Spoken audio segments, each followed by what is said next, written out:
Улсын их хурлын дарга эрхэм гишүүдээ.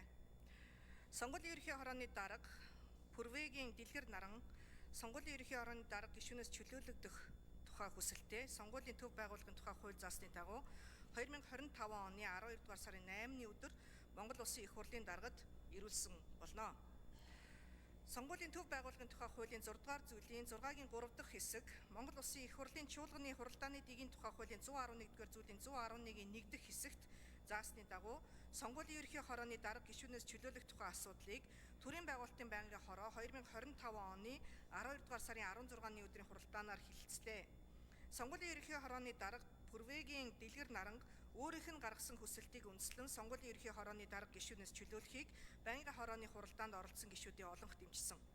Мөн сонгуулийн ерөнхий хорооны даргыг шинээр томилох хүртэлх хугацаанд даргын албан үүргийг төр орлон гүйцэтгэж байхыг сонгуулийн ерөнхий хорооны гишүүн нарийн бичгийн дарга даваа нямын даваа очирт даалгахаар тогтсон болно. Улсын их хурлын эрхэм гишүүдээ. Сонгуулийн ерөнхий хорооны дарга гишүүнээс чөлөөлөх тухай асуудлыг хэлэлцсэн талаарх төрийн байгуулалтын байнгын хорооны санал дүгнэлт сонгуулийн ерөнхий хорооны гишүүн даргын үүрэгт ажлаас чөлөөлөх тухай улсын их хурлын тогтоолын төслийг хэлэлцэн шийдвэрлэж өгөхийг та бүхнээсээ хүсье. Анхаарал хандуулсанд баярлалаа.